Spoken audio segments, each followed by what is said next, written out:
Hello friends, this is my first tutorial on C programming language and I hope you are going to love this. तो मैं आपका time ज़्यादा नहीं लेना चाहती, इसलिए आइए हम शुरुआत करते हैं इस लेक्चर की। हम सी लैंग्वेज क्यों पढ़ते हैं? जैसा कि हम सब जानते हैं आजकल सी का ज़्यादा डिमांड नहीं है, पर ये मत भूलिए फ्रेंड्स कि अगर आपको सी लैंग्वेज आता है तो आप इजीली कोई भी लैंग्वेज को अडॉप्ट कर सकते हैं। इसमें बहुत सारे फीचर्स होते हैं लाइक वेरिएबल्स, कीवर्ड, वो सारे ही लैंग्वेज में हम ऑलमोस्ट यूज़ करते हैं। तो अगर आप सी लैंग्वेज पढ़े रहेंगे तो आपको बाकी लैंग्वेजेस में भी बहुत सहायता मिलेगी और सी बेसिकली हमारे कोई भी प्रोग्राम को बहुत ज़्यादा फास्ट बनाता है।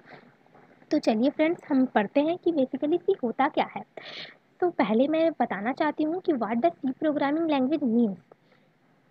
आइए हम पढ़ते हैं। C programming language is a structure oriented programming language developed at Bell laboratory in 1972 by Dennis Ritchie.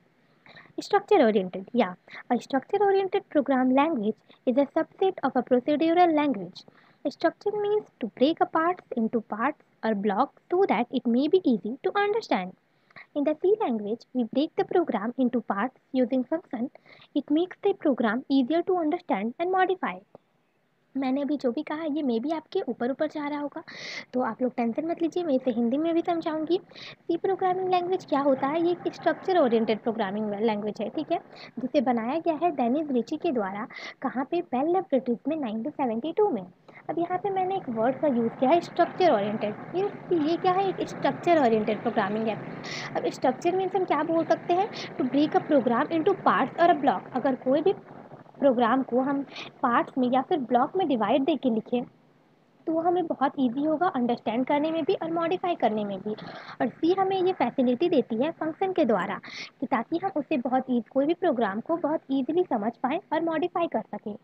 जैसे कि मैं एक एग्जांपल देती हूँ, अगर मान लीजिए आप कोई भी प्रोग्राम अभी लिखें और उसे आप स्ट्रक्चर्ड वे में नहीं लिखें, नॉर्मल लीजिए, कोई बात नहीं, आपको मे बी अभी समझ में आ जाए, बट कुछ सालों बाद अगर आपको फिर से वो कोड की ज़रूरत पड़ी या फिर आपकी कलीग्स कोई भी उस कोड को देखे तो उसे बहुत ज़्यादा अटपटा ना लगे, वो ईजिली उसे समझ पाए।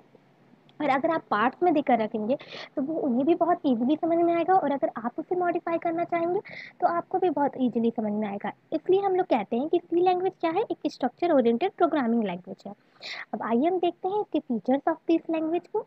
तो सी हमें बहुत सारे फीचर्स देता है, जैसे कि ये बहुत पोर्टेबल है, ये मिड लेवल होता है, रिकर्सन है, यहाँ पे हम पॉइंटर का यूज़ करते हैं, सी बहुत ज़्यादा फास्टर होता है जो मैंने आपको बताया है, यहाँ पे हम मेमोरी मैनेजमेंट बहुत अच्छा से करते हैं। सी एक बहुत सिंपल लैंग्वेज होता है, एक्सटेंसिबल होता है और यहाँ पे बहुत सारे नए नए लाइब्रेरी की यूज होते हैं, तो ये रिच लाइब्रेरी है और जहाँ जैसा कि मैंने अभी बताया ये स्ट्रक्चर्ड वे में है। तो ये सारी फीचर्स हो गई सी की। लेकिन मैं ये वीडियो को और ज़्यादा लंबा नहीं बनाना चाहती हूँ, तो मैं ये फीचर्स को डिटेल में बताऊंगी आपको अपने नेक्स्ट लेक्चर में। तब तक के लिए keep supporting me, do like, share and subscribe my channel. Thank you friends and मैं आशा करती हूँ कि ये आपको समझ में आई होगी।